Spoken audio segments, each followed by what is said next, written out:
E aí, pessoal, eu sou a Silvinha Vena e esse é o Escritor de TV.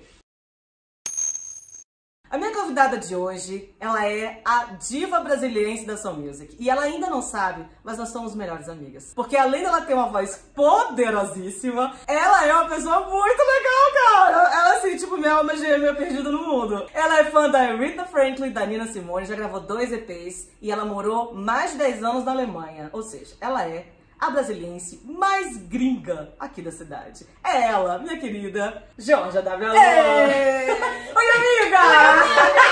Separadas na maternidade, Na maternidade!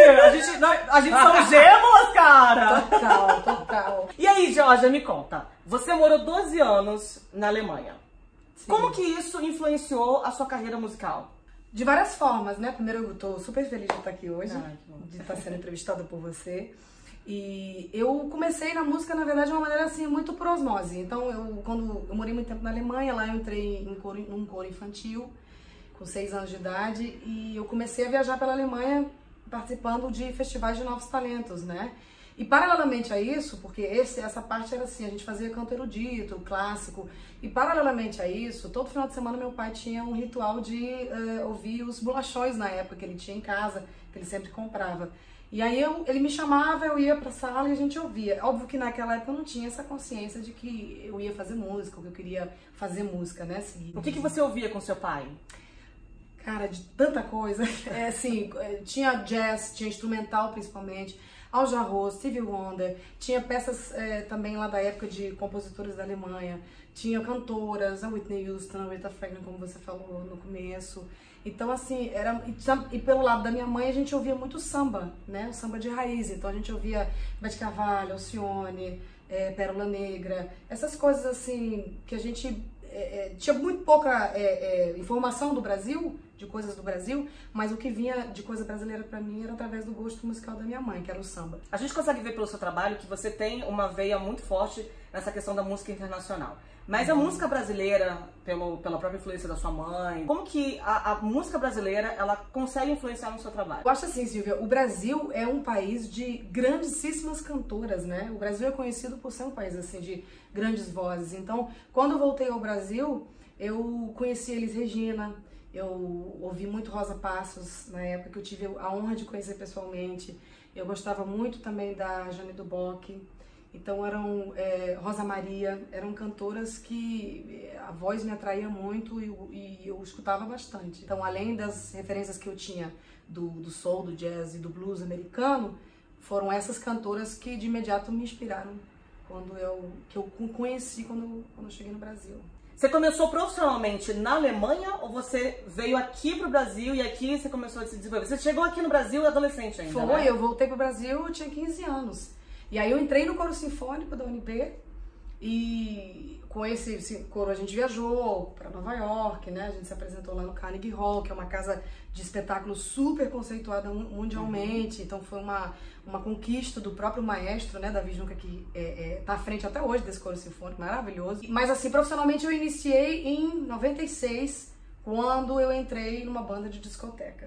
Isso que eu ia te perguntar. Você ficou 10 anos à frente do BSB Disco Club. Inclusive, a primeira vez que eu te vi apresentar foi à frente numa apresentação do BSB Disco Club. Mas aí eu te vi, eu fiquei assim, eu achei lindo vocês, o trabalho era super performático, né? E você tinha a Indiana também, né? Que também é super conhecida aqui. Como é que era? Como é que foi essa época pra você? É curioso você falar, porque assim, até hoje, cara, tem gente que chega pra mim e fala assim, você era da BSB Disco Club.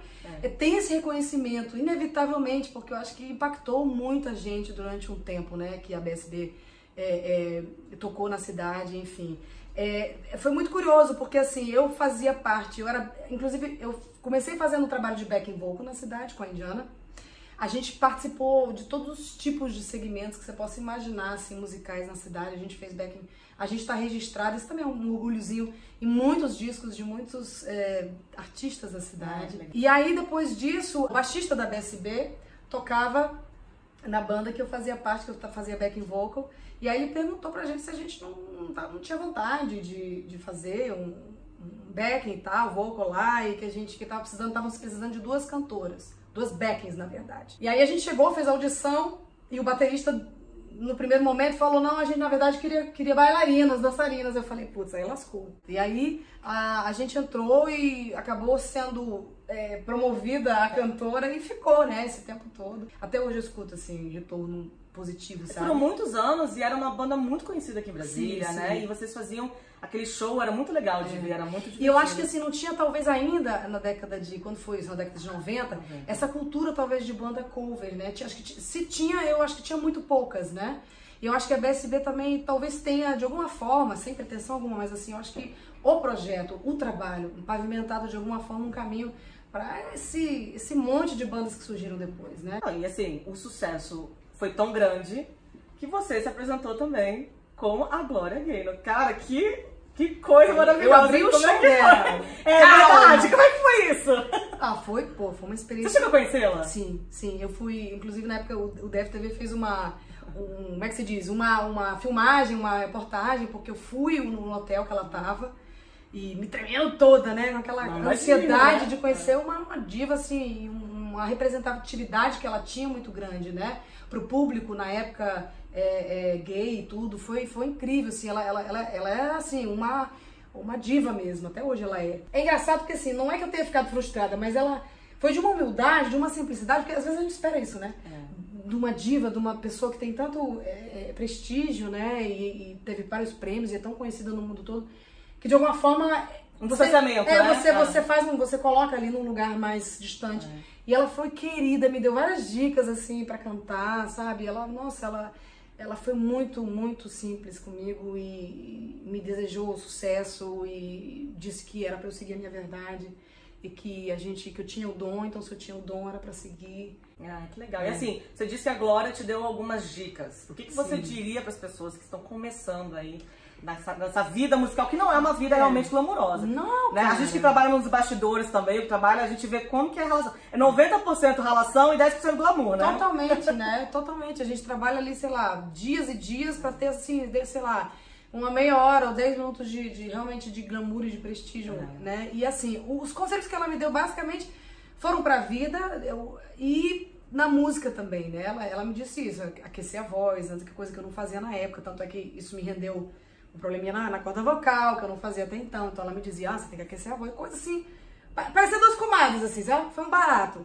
E falando isso, que a gente tinha que preservar a voz, porque esse era o nosso instrumento. Ela tinha muita fé em Deus, enfim, ela era muito religiosa, então ela falava isso, olha, te foi dado um dom, respeite, honre, valorize, cuide, né? Isso foi um dos grandes conselhos que ela deixou pra mim. E essa coisa, né, de que isso é uma missão. E engraçado que foi no momento que eu tava meio sem saber se realmente a música era o meu lance, sabe? Que bom pra gente também, né? Isso.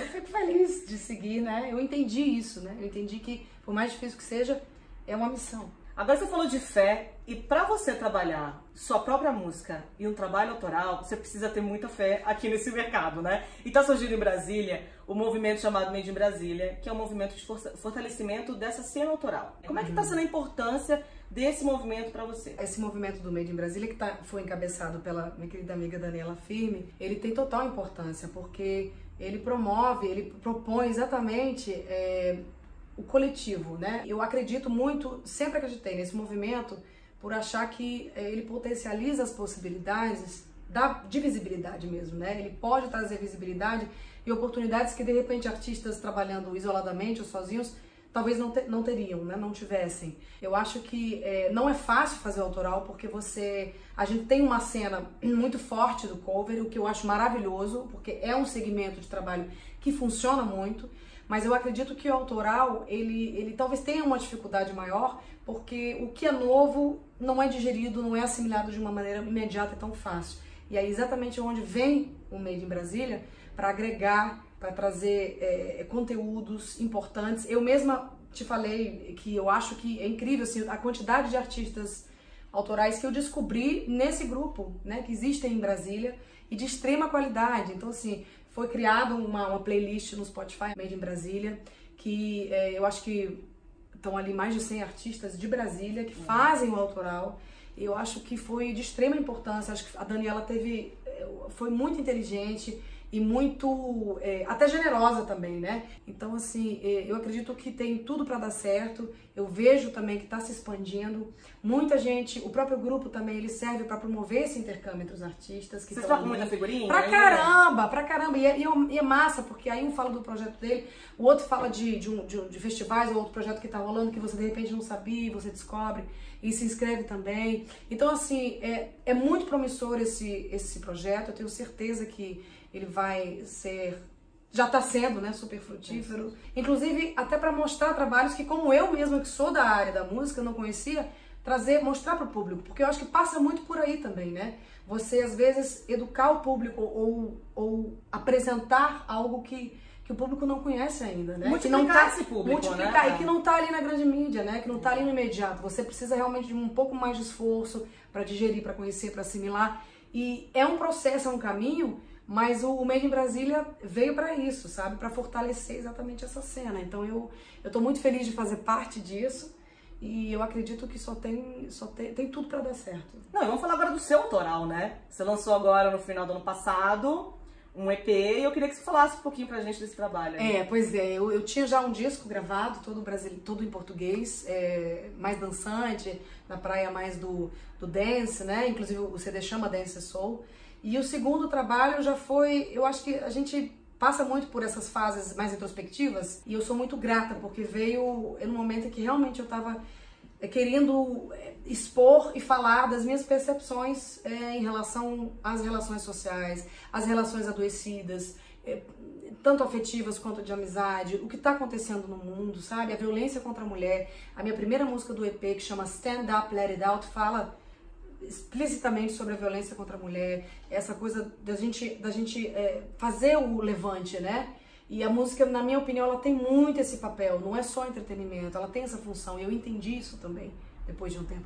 Então, nesse EP, ele está muito recheado disso, ele contempla muito essas reflexões e essas percepções da minha perspectiva, claro, né? E agora, quais são os planos para o futuro? Você lançou o seu EP, como a gente acabou de falar, né? E o que você está vislumbrando agora aí pra frente? Quais são os novos projetos? Eu lancei o EP num show muito bacana lá no Clube do Choro, trouxe os músicos que gravaram no Rio comigo e a gente gravou lá no Toca do Bandido no Rio. Incrível, a energia do estúdio é realmente indescritível. A produção musical do EP é do André Vasconcelos e com esse time que gravou no Rio a gente fez o show de lançamento do EP lá no Clube do Choro.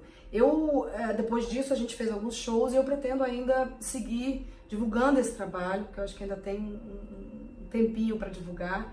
E depois disso eu já tô pensando, inclusive, logo depois que eu terminei esse EP, é muito engraçado, né? Porque já surgiram outras ideias na cabeça, a gente não para, né?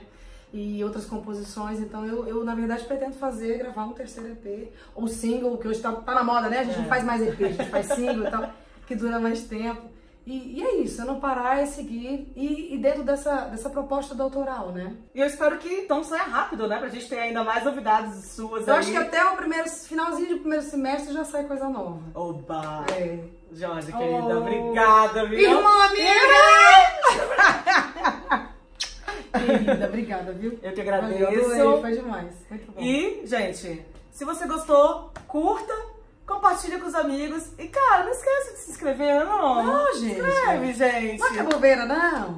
E até a próxima. Tchau, tchau. Tchau.